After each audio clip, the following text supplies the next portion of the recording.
there is such incredible news today. A Moderna vaccine that has a 94.5% success rate, and the vaccine could start being distributed, in their words, right away. The government, led by President Trump,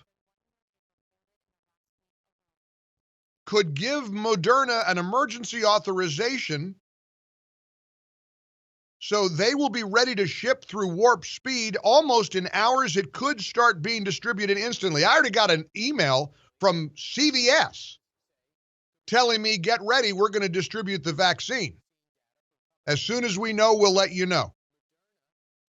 And according to news reports, a big advantage of the Moderna vaccine is that it doesn't need ultra-cold storage like Pfizer's does, which makes it easy to distribute. Now,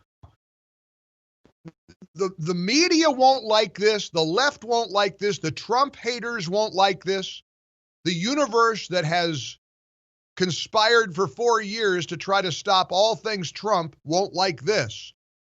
But the announcement today of Moderna's vaccine is another gigantic, enormous victory for President Trump's Operation Warp Speed.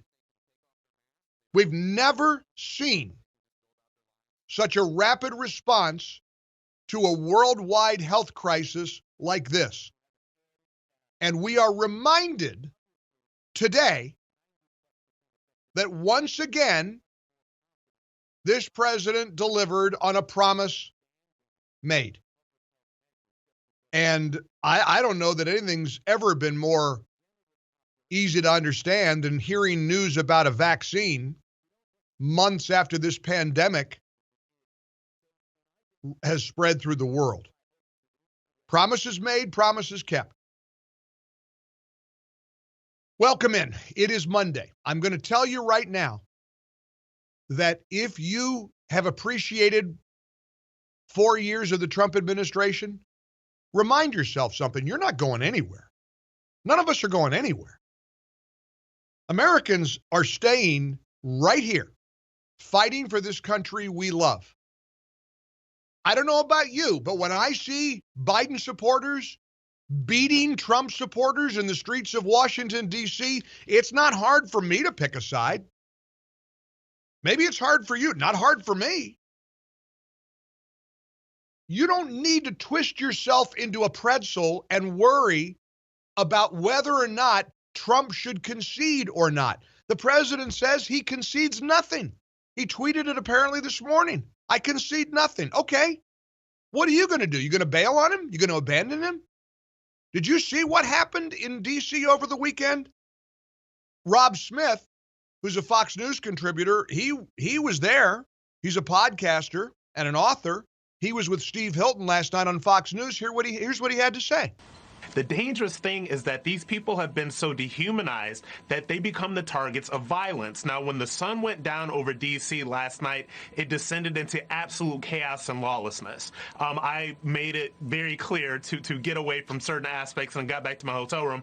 But I was watching a lot of this stuff play out from my window, and I was watching a lot of this stuff play out on the internet. And it's very sad that you have Antifa and the far leftists and the BLM types think that it is completely appropriate to harass, bully, terrorize, and assault people just because of who they voted for in the presidential election. He's right. Of course he's right. David Harsanyi is right, too over at the New York Post, wrote a piece, when talk of unity just means basically surrendering. We're being told by our smart kids in the room, our wiser elders, we just should surrender. David Harsanyi writes, political unity is an ugly authoritarian idea. No free nation has domestic political unity, nor should it aspire to it. What unity really means is capitulation. Again, America is being subjected to the inane brand of pseudo-patriotic sloganeering we saw during President Barack Obama's tenure. Now, as then, the media will pretend that the moral fabric of the nation must be mended after GOP rule. It's pretty transparent. When Democrats win the presidency, we're treated to solemn calls for national restoration. The opposition must embrace decorum and pass legislation it opposes. When Republicans win elections, grown women put on knitted hats depicting their reproductive organs and stomp around D.C. protesting, all to media adulation. Time magazine helped erode trust in our electoral system with conspiratorial covers of the White House morphing into the Kremlin. Now it offers a commemorative cover featuring Biden and Kamala with the words, "A time to heal." David Harsanyi writes, unlike some of our progressive friends, I don't believe in enemies lists or censorship, so my healing process is pretty simple. It involves playing whatever small part I can in extinguishing the political fortunes of those who want to weaken the Constitution. He says, I'm not at all interested in finding accord with those who want to overturn the Hyde Amendment, thereby making late-term abortion a state-funded practice, or with anyone who wants to re-engage without preconditions with Holocaust-denying Iran. He says, like many others, I find disunity quite therapeutic. I suspect that in a few weeks, political polarization will once again become an existential crisis of American governance. Michelle Obama says, we can overcome our divisions, but the Democrats must first remember that, quote, tens of millions of people voted for the status quo, even when it meant supporting lies, hate, chaos, and division, unquote. She suggests that there is, quote, a lot of work to do to reach out to these folks in the years ahead and connect with them on what unites us, unquote. Harsanyi says, it's difficult to process this level of obnoxious sanctimony.